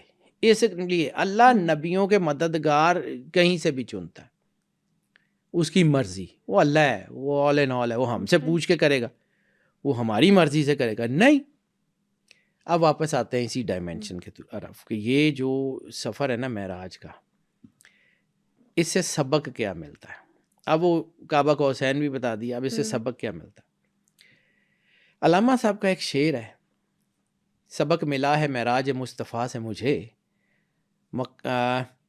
مقام بشریت کی زد میں ہے گردوں، کہ رسالت مآب نے اپنا تعارف کیا کرایا نا، بشروں مثلکم، میں تمہارے جیسا بشر ہوں۔ ان کے اندر ان کی اپنی جو ہے وہ طاقت کیا ہے، کمپریہنسونیس، وہ علیحدہ ہے، وہ الگ بات۔ لیکن بظاہر بشر، لبادہ بشر میں تشریف لائے نا، اور پھر فرمایا کہ بشر کو اللہ نے سرور انبیاء صلی اللہ علیہ وآلہ وسلم کی شباہت میں بنایا۔ یہ بخاری اور مسلم کی حدیث ہے، مستند حدیثیں ہیں کہ شباہت سرور انبیاء صلی اللہ علیہ وآلہ وسلم میں اللہ نے آدم کو تخلیق کیا۔ آدم کی جو شکل ہے آدمی، وہ ویسے ہی شباہت سرور انبیاء پہ بنایا گیا، جیسے سرکار کی شباہت تھی ویسے ہی انسان بنائے گئے۔ جب جن کی وجہ سے آدم کی اولاد آدم جیسی ہے، پوری ان کی وجہ سے تخلیق جن کی وجہ سے آدم کی اولاد آدم جیسی ہے، تو آدم جس کی وجہ سے، وجہ تخلیق آدم کون ہے؟ سرور انبیاء صلی اللہ علیہ وآلہ وسلم۔ تو جس کی وجہ سے یہ سارا کچھ ہے، ان کا مقام یہ ہے کہ اگر آپ سمجھیں یہاں سے کہ اللہ کے ساتھ کمپریہنسو وننس، یعنی رسالت مآب کا ہاتھ ہے اللہ کے ہاتھ میں، اللہ ان کو جہاں سے مرضی جہاں تک لے جاتا ہے۔ اب اللہ نے ڈائریکٹ ملنا نہیں ہے، اللہ تک جانے کا وسیلہ کیا ہے؟ سرور انبیاء صلی اللہ علیہ وآلہ وسلم۔ ان کا کلمہ پڑھیں گے تو راستے کھلیں گے، ان کے ساتھ وفادار رہیں گے تو راستے کھلیں گے، ان لوگوں کی عزت کریں گے، ان لوگوں کی عزت کریں گے جن سے رسول اللہ نے محبت کی ہے تو راستے کھلیں گے، ان سے دشمنی کریں گے جنہوں نے دشمنی کی ہے تو راستے کھلیں گے۔ یہ اصل پیوٹ پوائنٹ آف دا کائنات جو ہے نا، آف دا یونیورس، سرکار ختمی مرتبت بادشاہ کونین کی ذات ہے اور کوئی نہیں ہے۔ تو اگر آپ نے اللہ تک جانا ہے تو پھر آپ کو رسول اللہ کا ہاتھ تو تھامنا پڑے گا نا، تھامنا پڑے گا۔ اب آپ کو وہ چین سائیکل سمجھ آئے گا کہ آپ رسالت مآب کے وسیلے سے اللہ تک پہنچیں گے، پھر اللہ جو ہے وہ آپ تک پہنچے گا. ٹھیک ہے. قرآن پاک میں بھی جو کانسیپٹ ہے کہ یا رسول اللہ، یہ لوگ آپ سے پوچھتے ہیں کہ اللہ سے محبت کیسے کریں، قُلْ إِن كُنتُمْ تُحِبُّونَ اللہ والی آیت، کہ جب یہ ان سے کہہ دیجئے جو یہ آپ سے کہتے ہیں کہ ہم اللہ سے محبت کیسے کریں، تو فرمایا فَاتَّبِعُونِی، میری اتباع کرو، یُحْبِبْکُمُ اللہ، کہ میری اتباع کرو اللہ تم سے خود محبت کرے گا. یہ ڈائمینشن سمجھ آتی ہے آپ کو، وہ سائیکل کہ آپ نے محبت کی سرور انبیاء سے، سرور انبیاء کا تعلق ہے اللہ سے، جب آپ اللہ کے ساتھ وہ کرنے گا تو اللہ آپ سے خود محبت کرے گا، وہ راستہ خود دے گا. ٹھیک ہے. توبہ کا کانسیپٹ بھی قرآن پاک میں بڑا خوبصورت ہے، بہت خوبصورت ہے، اس کو سمجھیں اگر آپ کو توبہ سمجھ آتی ہے تو. یا رسول اللہ، یہ جو اپنی جانوں پہ ظلم کر بیٹھے، یہ اگر آپ کی بارگاہ میں پیش ہو جائیں اپنے گناہوں پہ نادم ہو کے، ترجمہ آیت کا کر رہا ہوں، مفہوم بیان کر رہا ہوں، کہ اگر یہ جو لوگ اپنی جانوں پہ ظلم کر بیٹھے ہیں، یہ اپنے گناہوں پہ نادم ہو کے آپ کی بارگاہ میں پیش ہو جائیں، تو اللہ کے رسول کو چاہیے ان کو معاف کر دیں. یہ اللہ کو تو معاف کرنے والا اور مہربان پائیں گے. بے شک اللہ یعنی توبہ بھی آپ کی اس وقت تک قبول نہیں ہوگی جب تک سرور انبیاء صلی اللہ علیہ وآلہ وسلم آپ کے ضامن اور گارنٹر نہیں ہوں گے. کائنات کی کوئی چیز ان کی ذات سے باہر تو ہے نہیں، تو کیسے کر لیں گے آپ؟ ٹھیک ہے. یہاں پہ علامہ اقبال کا وہ شعر، اس کو سمجھیے. سبق ملا ہے معراج مصطفیٰ سے مجھے، مقام بشریت کی زد میں ہے گردوں، کہ آسمان تو جب چاہے پیر کے نیچے رکھ لیں، لیکن رکھیں گے کب؟ اس کا ترجمہ اس آیت میں موجود ہے کہ یا معاشر الجن والانس ان استطعتم ان تنفذوا من اقطار السماوات والارض لا تنفذون الا بسلطان، کہ اے گروہ جن و انس، اقطار السماوات، اقطار کہتے ہیں لائنز، لیئرز، اے گروہ جن و انس، ان لیئرز جو آسمان کی لیئرز ہیں ان میں سے نکل کے دکھاؤ. یہ وہ پردے کا ذکر تھا کہ جو پہلے آسمان پہ بھی روکتا ہے، جس کو کراس نہیں کر سکتے. یعنی میں نے آپ کو بک آف اینوک کی ضمن میں یہ بتایا تھا نا کہ اگر ان کے پاس یہ جو سومیرین ٹیبلٹس ڈھونڈ رہے ہیں، اگر ان کو سومیرین ٹیبلٹس مل بھی جاتی ہیں، ان کو پتہ بھی لگ جاتا ہے کہ یہ پورٹلز ہیں، یہ اس کو کراس نہیں کر سکتے، کیونکہ اس کے آگے اللہ نے ایک جو ہے وہ ایک، جیسے آپ کسی کمرے میں جاتے ہیں تو آپ کے پاس وہ تھم نیلز والا یا سکینر ہو یا آپ کے پاس چابی ہو یا کچھ ہو تو آپ اس دروازے کو، وہ ویریفیکیشن کے بغیر آ نہیں، وہ ویریفیکیشن کا نام ہے اللہ. یا معاشر الجن والانس ان استطعتم ان تنفذوا من اقطار السماوات والارض لا تنفذون الا بسلطان. جب تک کہ وہ سلطان النصیر کی بات ہو رہی ہے، یہ والا سلطان نہیں کہ جی وہ طاقت کے ساتھ زبردست طاقت نہیں. اللہ اپنا تعارف کیا کہہ رہا ہے؟ سلطان النصیر. ٹھیک ہے. رسالت مآب کے تعارف میں بھی یہی جملے ہیں، سلطان النصیرہ، کہ مدد کرنے والا سلطان. تو وہ جو سلطان نصیر ہے اس کی مدد کے بغیر تو تم لوگ ویسے ہی نہیں جا سکتے. تو وہ مل بھی جائیں گے آپ کو پورٹلز، آپ کو سمجھ بھی آ جائے گی کہ یہاں سے آپ نے کراس کر کے دوسری ڈائمینشنز میں، دوسری ورلڈز میں جانا ہے، آپ کے پاس اتھینٹیکیشن ہی نہیں ہے، رستے میں ہی پھنس جائیں گے، کہیں جا ہی نہیں سکتے. یہ قدرت کا نظام ہے، اتنا آسان نہیں ہے. اور اگر آپ نے یہ ساری ڈائمینشنز فتح کرنی ہے اور آپ نے دین دنیا کے راز جاننے ہیں تو واحد رستہ ہے، وہ ہے رسالت مآب صلی اللہ علیہ وآلہ وسلم. ان کے بغیر آپ نہیں جا سکتے، جو مرضی کر لیں.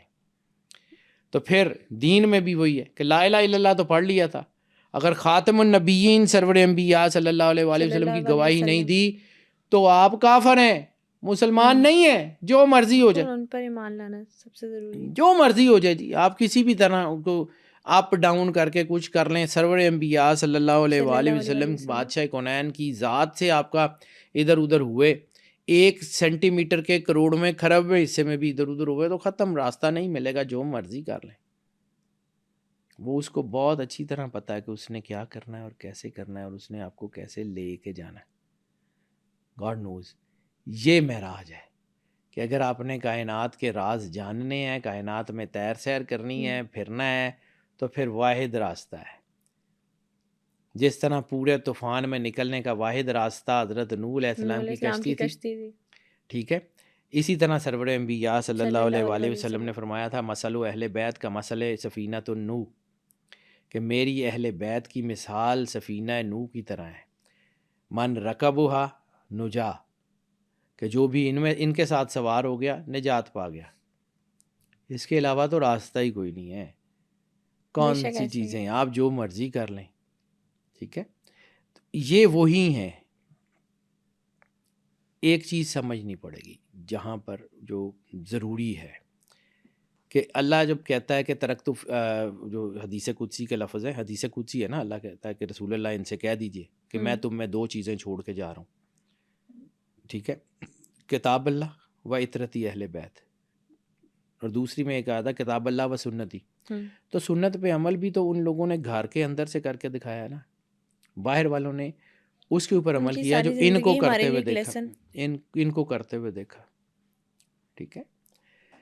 اصحاب کی عزت اپنی جگہ، اصحاب کا مقابلہ گھر والوں سے نہیں ہوتا. یعنی میں کسی دوست کے ساتھ بزنس کرتا ہوں تو کل کو میں دنیا سے چلا جاتا ہوں تو میرا دوست میرے بچوں کو حق نہیں دے گا، تو میری اس کے بارے میں کیا رائے ہے، یا میں اللہ کے ساتھ جا کے کیا بات کروں گا، ٹھیک ہے. میری جو چیز ہے وہ میرے بچوں کی ہے. بالکل. وراثت، نبوت وراثت نہیں ہوتی، وہ نبوت ختم ہو گئی، ٹھیک ہے، نبوت کا دروازہ بند ہو گیا. رشتہ داریوں کی بنیاد پہ فیصلے نہیں ہوتے، دین نے فیصلہ کر دیا کوئی رشتہ داری نہیں ہے. وما محمد الا رسول، وہ آیات ہے، ٹھیک ہے، کہ رسول تم میں سے کسی کے باپ نہیں ہے، وہ صرف اور صرف الا رسول و خاتم النبیین، ٹھیک ہے، وہ خاتم النبیین ہے اور وہ صرف رسول ہے اور اس کے علاوہ کچھ نہیں ہے. تو پھر اس کو بھی ڈیفینیشن کو دیکھنا پڑے گا کہ کائنات کے مالک کے گھر کے ساتھ آپ وفادار کتنے. اب فرض کیا کہ کوئی بندہ جو ہے وہ میرے ساتھ تو بہت اچھا ہو لیکن میرے بچوں کو نقصان پہنچانے کی کوشش کرے، تو میرا بحیثیت انسان ریئیکشن کیا ہوگا؟ بس اتنی سی بات. اگر آپ رسول اللہ سے محبت کریں، تبھی تو رسول اللہ صلی اللہ علیہ وآلہ وسلم نے فرمایا تھا کہ، بلکہ فرمایا ہے، ان کا فرمان تھا ہوتا ہی نہیں ہے، وہ ہر لمحے کے لیے نبی ہیں، وہ ہر لہجے کے لیے نبی ہیں، جب تک وقت ہے تب تک رسالت مآب نبی ہیں، ٹھیک ہے. تو جو کچھ انہوں نے فرمایا ہے اس کے مطابق جو ہے میرے پہ کٹا پھٹا درود مت بھیجا کرو. تو صحابہ کرام نے پوچھا، جس کی بہت بڑی سندیں ہیں، متواتر اسناد ہے، شیخ الحدیثوں نے اس کے اوپر بہت کام کیا ہے، اور جو اس کے اوپر میں نے اپنی زندگی میں جو ہے وہ شیخ الحدیث ہے معراج الاسلام صاحب، اللہ ان کی تربت پہ کروڑوں رحمت نازل فرمائے. اس حدیث کی جو ڈائمینشن انہوں نے بیان کی ہے نا معراج الاسلام صاحب نے، ان سے اچھی ڈائمینشن میں نے آج تک نہیں پڑھی. شیخ الحدیث ہیں، یہ بہت شاندار آدمی، لاہور میں ہی ہوتے تھے، میری ان سے 2-3 دفعہ کی ملاقات بھی ہے، بہت شاندار. اس حدیث کی ڈائمینشن معراج الاسلام صاحب سے زیادہ اچھی کوئی نہیں بیان کر سکتا کہ کٹا پھٹا درود نہ بھیجا کرو، مجھ پہ پڑھو اور میری آل پہ مت پڑھو. آل رسول، اگر آل رسول کی اہمیت نہ ہوتی نا تو نماز میں درود ابراہیمی میں آل ابراہیم کے ساتھ آل محمد کا ذکر نہ ہوتا. یعنی آپ مانیں یا نہ مانیں لیکن آپ کو نماز میں وہ نہیں پڑھیں گے نا تو نماز کے واجبات میں سے ہے، نماز ہوگی نہیں. یعنی نماز میں جس چیز کا آپ اقرار کرتے ہیں باہر نکل کے اس کو بھول جاتے ہیں، تو اور کس کو کہتے ہیں کردار میں جو ہے وہ چیزیں ہوں تو منافقت اور کس کو کہتے ہیں، ہپوکریسی اور کس کو کہتے ہیں. یعنی آپ کا زبان پہ کچھ ہو اور وجود پہ کچھ اور طاری ہو، اسی کو منافقت کہتے ہیں. تو سمجھ لیجئے گا کہ آپ اگر نماز میں اقرار کرتے ہیں کہ اللہ برکت بھیج، سلامتی بھیج، تو ہم دعا نہیں کر سکتے سرکار ختمی مرتبت بادشاہ کونین کے لیے. ہماری اوقات حیثیت کیا ہے کہ ہم سرکار کو، ہمیں پتہ ہی نہیں درود کیا، اللہ جانے ان کا کام جانے. ہم تو اس کو کہہ دیتے ہیں کہ مالک تو ہی ہے، تو بہتر سمجھتا ہے سرکار ختمی مرتبت بادشاہ کونین کی بارگاہ میں سلامتی بھیج دے. لیکن اس کی ایک ڈائمینشن، صرف ایک ڈائمینشن، میں چونکہ بیٹا میں نے آپ کو کہا کہ میں دروازے کھولنے کی کام کرتا ہوں، میں صرف ایک سوچ کا دروازہ کھولتا ہوں. آپ نے سرور انبیاء صلی اللہ علیہ وآلہ وسلم بادشاہ کونین کی بارگاہ میں سلام بھیجا، السلام علیکم یا رسول اللہ. اب آپ نے تو جو کچھ بھیجا وہ آپ نے اپنے مطابق بھیجا نا، تو کبھی یہ سوچیں کہ وہاں سے وعلیکم السلام کا جواب آ جائے, کبھی سبحان اللہ. زندگی میں ایک بار ہی آ جائے, آپ کی تو 10 نسلیں زندگی تر سنور جائیں جائے گی. گی. جس کے لیے رسالت مآب نے کہہ دیا اس کو سلامتی ہے, اس کو ہوں. پھر اگلے جہان میں بھی سلامتی ہے, اس کو اس جہان بے میں شک بھی ہوگی. سلامتی ہے, اس کو کائنات کے کسی مقام پہ اس کو ضرورت ہی نہیں ہے. کبھی اس ڈائمینشن کو سوچئے گا کہ یہ کتنی بڑی ڈائمینشن ہے. یا ایھا الذین آمنوا صلوا علیہ وسلموا تسلیما, کہ اے ایمان والو تم بھی, اللہ اور اس کے فرشتے. اب یہاں ایک اور ڈائمینشن میرے ذہن میں آگے, چلیں اس کے اوپر بھی بات کر لیتے ہیں. معراج کا سفر ہے اور پہلے آسمان پہ بھی تمام فرشتوں نے رسالت مآب کا استقبال کیا, دوسرے آسمان پہ بھی وہاں کی مخلوق نے استقبال کیا, تیسرے میں بھی وہاں کی مخلوق اور نبیوں نے استقبال کیا. یعنی وہ ساری مخلوق جن کا کام صرف اور صرف عبادت ہے, جو تسبیح اور تحلیل کرتے رہتے ہیں, جو سجدے میں ہیں, ان سب کو اپنے کاموں سے روک کے استقبال سرور انبیاء پہ لگا دیا اللہ نے کہ چھوڑیں ادھر جائیں. یہ زیادہ امپورٹنٹ ہے. ٹھیک ہے, یعنی اس عبادت سے بھی افضل چیز تھی سرور انبیاء صلی اللہ علیہ وآلہ وسلم کا استقبال, کہ فرشتوں کو عبادتوں سے روک دیا کہ روکو روکو روکو ادھر جاؤ. کیا معراج کی ڈائمینشن میں یہ نہیں آتا کہ تمام مخلوقات نے رسالت مآب کا استقبال کیا؟ جنات نے کیا, فرشتوں نے کیا, مطلب ساروں نے, جو پہلے آسمان پہ, جس کی وجہ سے جنات کی تو وہاں نہیں ہے, لیکن کیونکہ جنوں نے انسانوں کو ادھر ہی مقید کیا گیا, باقی جتنی باطنی مخلوقیں ہمیں ان کا پتہ ہی نہیں, تو ان سب نے استقبال کیا. کیا وہ اپنی تسبیح تحلیل سے رکے تھے؟ دیکھو یہ ڈائمینشن کتنی بڑی ہے. یہ معراج آپ کا کیا خیال ہے کہ یہ بس ہم نے بتا دیا اور بس ہو گیا, یہ کہانی ہم سنا کے گزر گئے اور بس ختم ہو گئی؟ نہیں, یہ وہ مقام ہے کہ جہاں پہ آپ نے اللہ کے قریب جانا ہے. آپ بھی جا سکتے ہیں, سرور انبیاء ظاہری جسم سے معراج پہ گئے, آپ نے رسالت مآب کی وجہ سے باطنی نماز, مومن کی معراج ہے, تو مومن نماز پڑھنے کے بعد اوپر سے آ جاتا ہے, جبرائیل آ جاتا ہے کہ وہاں پہنچ جائے. نہیں, معراج جن کی تھی ان کی ہو گئی ہوئی ہے. ہم نے رسالت مآب سے جڑنا ہے, ان کی ڈائمینشن کے واسطے اور وسیلے سے ہم اللہ کے قریب ہوں گے, وہ معراج ہے. بالکل ایسے اس کو اس طرح سمجھو کہ واٹ اٹ از. سرور انبیاء سرکار ختمی مرتبت کی ڈائمینشن, صلی اللہ علیہ وآلہ وسلم کی ڈائمینشن, آپ کا کیا خیال ہے کہ یہ بالکل عام سی ڈائمینشن ہے کہ بس ہو گیا؟ اس کو سمجھیے. بالکل ایسے ہی سر, یہ بیٹا دین ہے. مجھے تو یہی سمجھ آتی ہے, مجھے معراج بھی یہی سمجھ آتی ہے, مجھے اس کا سیکوینس بھی یہی سمجھ آتا ہے کہ اگر آپ رسول اللہ سے جڑ جائیں تو آپ, ساری کائنات آپ کی ہے. خالق سے جڑ جائیں گے تو مخلوق آپ کا راستہ نہیں روک سکے گی. ہمارے پاس بھی, میرے پاس بھی روز کیس آ جاتے ہیں, جی جن چڑھ گیا, جن چڑھ گیا. بیٹا میں زندگی میں ایک بڑے کچھ اصولوں پہ پہنچ چکا ہوں, میں نے جس کا جا کے جواب اللہ کو دینا, میں اسی بات کو مانتا ہوں اور آج بھی مانتا ہوں, اور یہ ایمان کی حیثیت سے مانتا ہوں کہ یہ آدم ہے جس کو ان سب مخلوقوں نے سجدہ کیا ہوا. ان کی جرت نہیں ہے آدم یا آدم کی اولاد پہ ہاتھ ڈال رہے ہیں. یہ اپنے مقام سے گرے گا تو یہ حاوی ہوں گی. اب ساری زندگی سارے بابے یہ کہتے ہیں کہ جی جن اتارو, جن لاؤ, جن لاؤ. اس کو کوئی نہیں کہتا, تو انسانیت کے مقام پہ آ جائے, ان کی ضرورت ہی نہیں ہے, راستہ چھوڑ دیں گے, اپنے آپ کو اللہ سے جوڑ دیں. یعنی اللہ کے نور کے آگے جبرائیل کھڑا نہیں ہو سکتا ہے, مخلوقاں کھڑیاں ہوں گی, تو اپنے آپ کو اللہ سے جوڑ لیں, یہ راستہ چھوڑ دیں گی. ایسے ہی وہ بابے اندھی روزی چل دی ہے, چلو چل دی رہنے دو. لیکن میں بیٹا, میں نے جا کے اللہ کو جواب دینا, میں کسی اور ڈائمینشن کا آدمی ہوں. مجھے یہ سمجھ آتی ہے کہ یہ کائنات بہت آسان ہے اور راستہ سرور انبیاء کا ہے. بس رسالت مآب کا راستہ ہے, وہ کر لیں, آپ کو کائنات راستہ دے گی. نہیں کریں گے تو جو مرضی کر لیں, ایسا ہی ہے, نہیں ملتا راستہ. اگر آپ سرور انبیاء سے جڑے ہوئے ہیں تو کائنات میں کہیں بھی چلے جائیں. یعنی اگر آپ ڈگنیٹیئرز میں ہیں, رسالت مآب کے نور سے نوری ہو گئے ہیں, پھر آپ کے لیے راستے کھلے. نہیں تو سارا ہی بند ہے, جو مرضی کر لو. آج کے پوڈ کاسٹ میں ہم نے واقعہ معراج کی ڈیٹیلز کے ساتھ ساتھ واقعہ معراج پیش آنے کا مقصد کیا تھا یہ بھی ڈسکس کیا. بہت جلد سپر نیچرل پوڈ کاسٹ کی ایک نئی ایپیسوڈ کے ساتھ حاضر ہوں گے. ٹل دین اسٹے ٹیونڈ.